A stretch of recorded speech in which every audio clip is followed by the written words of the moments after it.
qu'il y a élection, je suis parmi les rares qui ont dit, alléluia, que l'homme qui est aujourd'hui président de la République dans notre pays, Dieu m'avait dit qu'il passera. Alléluia.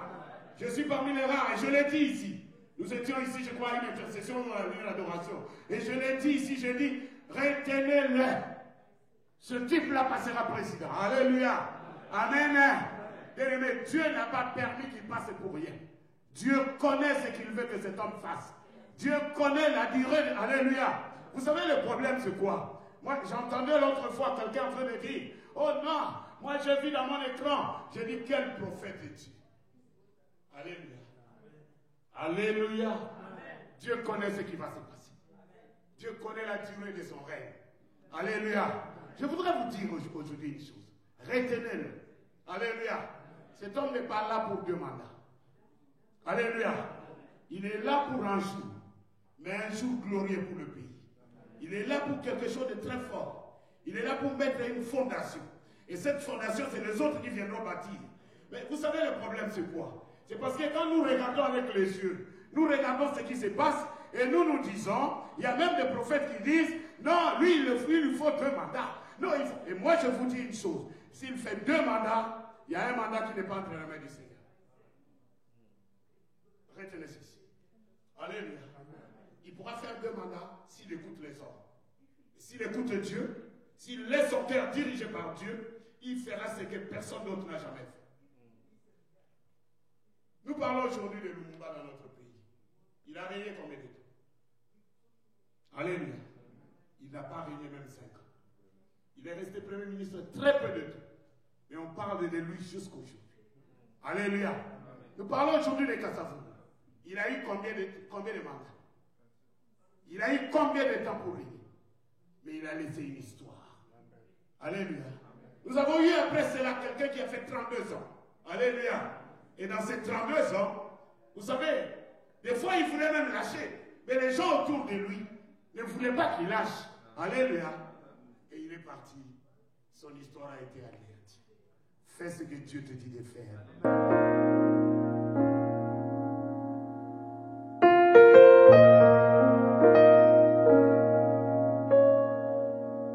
Pour ce qui est de l'avenir du pays, je dirais, comme je viens de prêcher là, que l'Éternel a un plan merveilleux pour ce pays-là. Vous savez, Dieu dit, il dit à Jérémie l'a écrit dans son livre, dans le chapitre 24, au verset 1, il dit, j'ai vu, le Seigneur me montre 2 figues, 2 paniers de figues, et dans ces 2 paniers de figues, il y avait 2 catégories, 2 figues de 2 qualités différentes.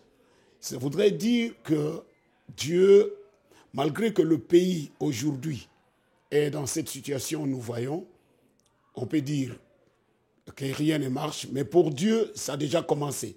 Le progrès, l'élévation de ce pays-là a déjà commencé. Donc Dieu voit déjà qu'il y a une génération, et cette génération est déjà là, qui va vivre des grandes choses dans ce pays. Que les enfants de ce pays ne soient pas découragés. Parce que Dieu est en train de montrer que cette génération ne passera pas, et cette génération verra la gloire de Dieu dans ce pays, la République démocratique du Congo. Il y a, c'est vrai, dans toutes les fonctions possibles, il y a beaucoup de mauvaises figues, mais il y a aussi des bonnes figues. Ces bonnes figues-là vont se manifester.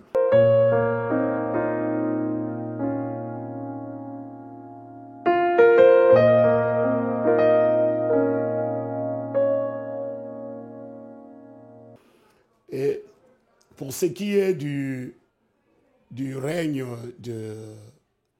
du président actuel, le président Félix Antoine Tshilombo Tshisekedi, vous savez, vous êtes témoins, pour ceux qui m'ont suivi, j'avais prédit avant les élections, quand le Seigneur m'avait parlé, j'avais prophétisé que c'est lui qui passera président et que le Seigneur le permet parce que le Seigneur a un plan pour sa vie, parce que lui, le Seigneur a voulu qu'il soit là pour une mission. Vous savez, c'est comme Dieu a parlé dans Ésaïe 41.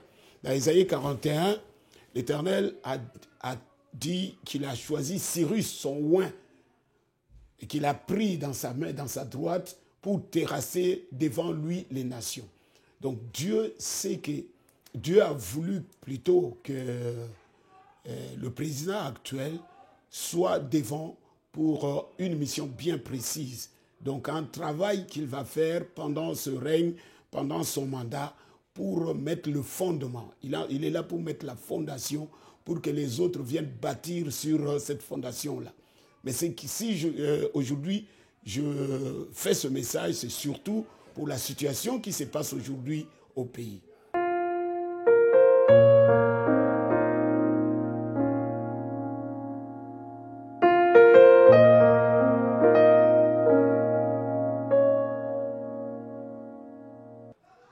Cette situation montre comme si le règne du président actuel a un peu de problème, mais moi je crois, selon ce que le Seigneur me révèle, que lui, il doit se focaliser sur ce que Dieu lui a dit. Parce que son mandat, c'est bien déterminé. Le Seigneur lui a donné un jour de gloire. Et s'il passe ce jour de gloire, il fera les mandats que les hommes vont lui donner. Il ne faut pas que ce soit les hommes qui le dirigent. Et comme Dieu a dit, fais, vous savez, Nathan, quand Nathan est allé voir le roi plutôt, Nathan a dit au roi, fais ce que ton cœur te dit de faire. Peut-être que ton cœur aussi peut t'amener en erreur, mais fais ce que Dieu te dit de faire. Vous savez, quand le roi David a voulu construire la maison pour Dieu, d'abord Nathan lui avait dit fais. Et après, la parole de Dieu est sortie, il a dit ne fais plus.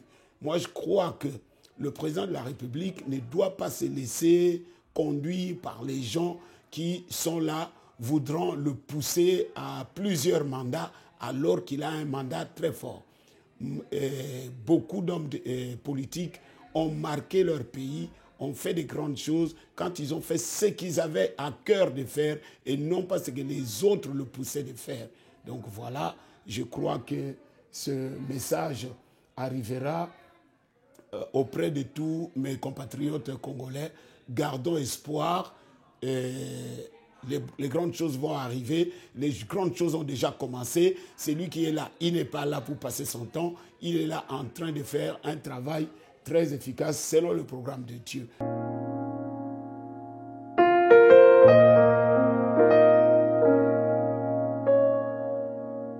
Moi, le Seigneur m'a montré qu'il y a un autre qui prendra sa place. Quand il prendra sa place, il viendra pour continuer. Il ne viendra pas pour s'opposer à ce qu'il a fait. Et je suis clair pour dire que ce n'est pas quelqu'un qui aura beaucoup de gens autour de lui. Le Seigneur me dit, ce n'est pas quelqu'un qui aura beaucoup de... Il aura la population, c'est vrai, mais pas une grande équipe politique autour de lui, parce que c'est quelqu'un qui, pour le moment, est négligé. Mais Dieu seul le connaît.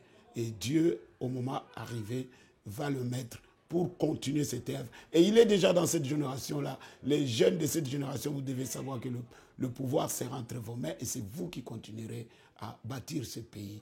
Que c'est